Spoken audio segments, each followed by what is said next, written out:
HSC 24 batch বহুল প্রতীক্ষিত HSC পরীক্ষা দিতে যাচ্ছ তোমরা আগামীকাল এবং তোমাদের শেষ মুহূর্তে বাংলা প্রথম পত্রের প্রস্তুতি গুছিয়ে দেওয়ার জন্য গরিবের পাঠশালা টিম ঈদের পূর্বেই আমাদের স্পেশাল সাজেশন ভিডিওটি প্রোভাইড করেছে এবং এই স্পেশাল সাজেশন ভিডিওটির ডিউরেশন ছিল মাত্র 8 থেকে 10 মিনিট।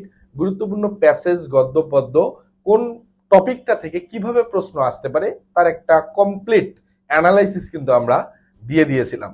সুতরাং তোমরা যারা এখনো ভিডিওটি দেখোনি, আমাদের ইমরোজ শাহরিয়ার আলভি স্যারের যে গুরুত্বপূর্ণ সাজেশন ভিডিওটি ডেসক্রিপশন বক্সে আমি অ্যাড করলাম।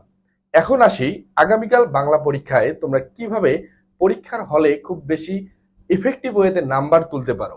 প্রথম কথায় যেটা, আমাদের যে টোটাল 2.5 ঘন্টা সময় থাকে, এই 2.5 ঘন্টা সময়ের মধ্যে আমাদের যে 7টা সৃজনশীল, তাতে প্রতিটা সৃজনশীল লেখার জন্য আমার সময় থাকে 21 মিনিটের মতো করে। আমরা প্রথম দিকে একটা জিনিস লক্ষ্য করি, প্রত্যেকেই প্রথম সৃজনশীলটা লিখতেই 35 থেকে 40 মিনিট কিল করে ফেলে। বাট একটা জিনিস মাথায় রাখতে হবে ভাইয়া, প্রথম সৃজনশীল যেমন তোমার 10 নাম্বার, লাস্টের সৃজনশীলটাতেও কিন্তু তুমি 10 নাম্বারই পাবা, 10-এর বেশি তোমাকে কিন্তু 11 দিবে না। সুতরাং প্রত্যেকটা সৃজনশীলকে খুবই গুরুত্ব দিয়ে এবং প্রত্যেকটাতে যাতে সময়টাকে মেনটেন করা যায়, এটা মেনটেন করে একটু পরীক্ষার হলে লেখার চেষ্টা করবা। কারণ একটা সৃজনশীলে ভালো করে বাকি দুইটা কিন্তু মেকআপ করা আসলে ভাইয়া সম্ভব না। আর একটা জিনিস মাথায় রেখো, বাংলা প্রথম পত্র এমন একটা সাবজেক্ট, এইচএসসি পরীক্ষার রেজাল্ট খারাপ করে দেওয়ার জন্য এটা খুবই কার্যকরী ভূমিকা কিন্তু পালন করে ভাইয়া। সুতরাং তোমরা যারা এইচএসসি পরীক্ষার পরে বুয়েট, মেডিকেল কিংবা ঢাকা বিশ্ববিদ্যালয় সহ দেশসেরা পাবলিক বিশ্ববিদ্যালয়গুলোর স্বপ্ন দেখছো, তাদের জন্য কিন্তু এইচএসসি তে রেজাল্ট ভালো করা খুবই গুরুত্বপূর্ণ।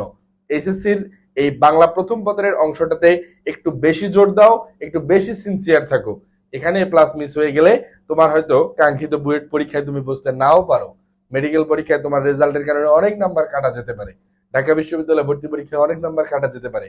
সুতরাং এই এইচএসসি পরীক্ষা তোমার জীবনে এখন পর্যন্ত দেয়া সবচেয়ে গুরুত্বপূর্ণ পরীক্ষাগুলোর মধ্যে কিন্তু একটি।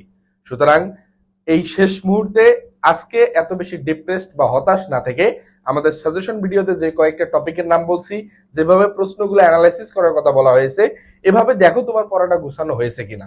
জাস্ট এতটুকু দেখেই আল্লাহর কাছে নিজের প্রত্যাশার কথা বারবার জানাও, বাবা মার দোয়া নিয়ে পরীক্ষার হলে চলে যাবা। ইনশাল্লাহ ডিপ্রেস মুক্ত, টেনশন মুক্ত একটা পরীক্ষা দিয়ে দেশসেরা পাবলিক বিশ্ববিদ্যালয়গুলো সহ বুয়েট, মেডিকেলে তোমার যাতে স্থানটা দূর হয়ে না যায়, এতটুকু নিশ্চিত করার জন্য হলেও কিন্তু ভাইয়া বাংলা প্রথম পত্র পরীক্ষাটাকে একটু গুরুত্ব দিতে হবে। দেখা হবে পরীক্ষার ফলে। খুব সুন্দর একটা পরীক্ষা দিয়ে সার্বিকভাবে তোমরা যাতে A+ নিশ্চিত করে আসতে পারো, এতটুকু অবশ্যই তোমাকে গুছানো ওয়েতে এবং টাইম ম্যানেজমেন্টটা ঠিক রেখে চলে আসতে হবে ভাইয়া। আদারওয়াইজ 6টা সৃজনশীল লিখে কিন্তু তুমি 60-এর উপরে কখনোই পাবা না। আর একটা জিনিস মাথায় রেখো, এই সৃজনশীলে 10-এর মধ্যে কখনোই 10 দেওয়ার সম্ভাবনা খুবই কম।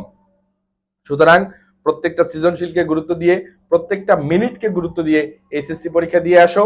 এবং ইংরেজি পরীক্ষার পূর্বে আমি কিন্তু স্পেশাল ক্লাস নিয়ে আবার গরিবের পাঠশালা এবং আবার অফিসিয়াল ফেসবুক পেজ সাইদ সজীব থেকে লাইভে হাজির হয়ে যাব। সবাই বাংলা প্রথম পত্র পরীক্ষা খুব সুন্দর দিবা এবং খুব ঠান্ডা মস্তিষ্কে দিয়ে চলে আসবা, এই প্রত্যাশায়। আল্লাহ হাফেজ, আসসালামু আলাইকুম।